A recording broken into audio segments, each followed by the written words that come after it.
I want to share the number one thing that can hold you back from that next level of life, abundance, joy, happiness, success that you crave.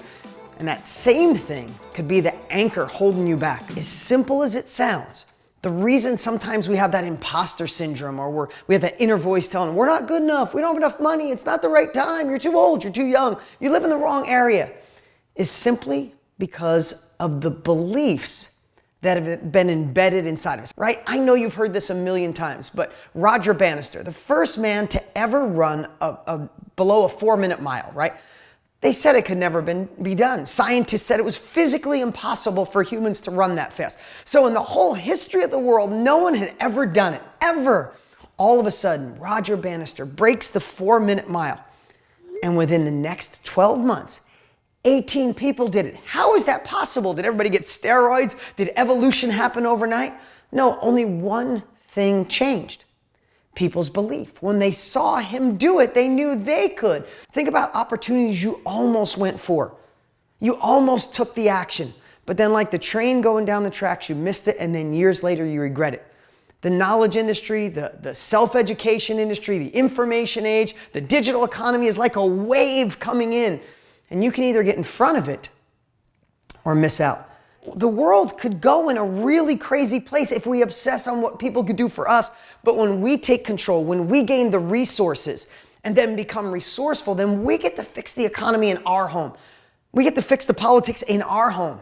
And then we get to impact those around us. That's how we change the world. So I want to tell you, beliefs-wise, you know, I'm really open to say that over 25 years ago, Tony Robbins changed my life with knowledge. He sold me knowledge, and it course corrected my life. I was already on my way. I was doing well with cars. I was doing well with real estate, but I was all messed up in here. My beliefs were off. I was stressed. I had a bleeding ulcer at a really young age because of all the stuff going on in here.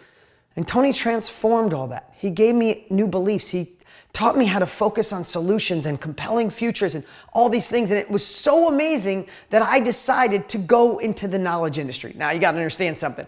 I live in upstate New York at the time in a town of 6,000 people. I didn't go to college. I have dyslexia. I don't have a lot of money. I work on cars every day, fingernails all dirty. And now I'm going to go in the knowledge industry. And I decide I want to teach people how to make money selling used cars. Now you just think about that niche. If you're thinking your niche is crazy, think about that. But I didn't have the opportunity you get to have in today's world. I didn't have Facebook and Instagram and YouTube and LinkedIn and all these amazing social platforms where you could target the exact person that needs what it is that you have in here.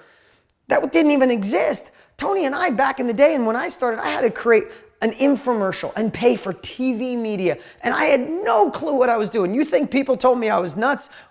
Once in a while, it was everybody, my family, my friends, my sister sat me down like an intervention. My inner self-doubt was like, you're a fool. You don't know how to do this. You know how to do cars and real estate. But I was so inspired by what Tony did for me that I wanted to share what I learned with other people. I used to get up at 4:30, 5 o'clock in the morning and type on my big old computer. You know, it was one of the first computers with the green screen, and I'd type every single day. And then I got done, and I have to tell you, my beliefs kicked in. It was like, Dean, who's gonna buy from you? Who's gonna buy on cars? And maybe your family's right, and you're not that smart. You're not a teacher. You barely read any books in your life. Who the hell do you think you are doing that? I remember that. But then I also remember one day I said, no. I remember taking a walk by my grandmother's house. Legit, that's the house I grew up in. It was my safe home. I moved a lot with my parents.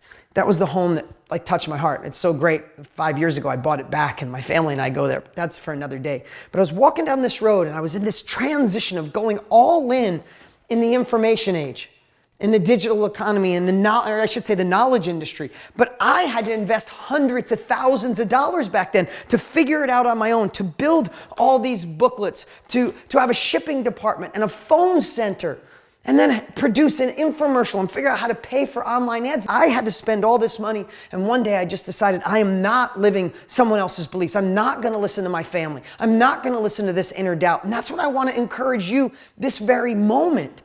Right? Don't feel like the imposter. Remember, they don't build statues of critics. They build statues of the crazy people. What if I didn't create this? I took a leap of faith and I went all in. I even moved to Arizona, and for a while I was commuting back and forth. I'd go flip cars and real estate, take the money and put it in my knowledge business.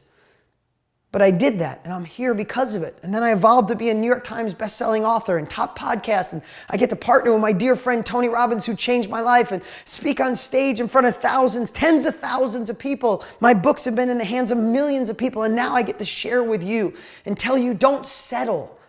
Don't wait for someone else to fix it. Don't let the inner self-doubt run your life. Shift those old beliefs, gain the capabilities, and take uncomfortable action. I wasn't born to say, I'm going to teach, I'm going to share my knowledge and create great success for me and my family. No, I was struggling, but my struggle became my story. How I got into business and became successful with cars. How I got into business with no money and became successful with real estate. How I got into the knowledge industry, not knowing what I was doing, but went on to be a multiple New York Times bestselling author and courses and trainings and live events, right? So you're not born to be in this, but life has been designed for you to tap into it.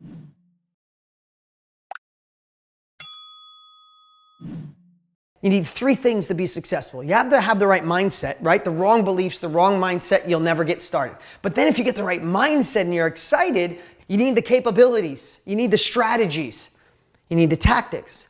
And then last, you need to implement. And you need to take action, you need an operating system. Use the right words and have breakthroughs and shift those limiting beliefs so they never cause you regret of missing out ever again.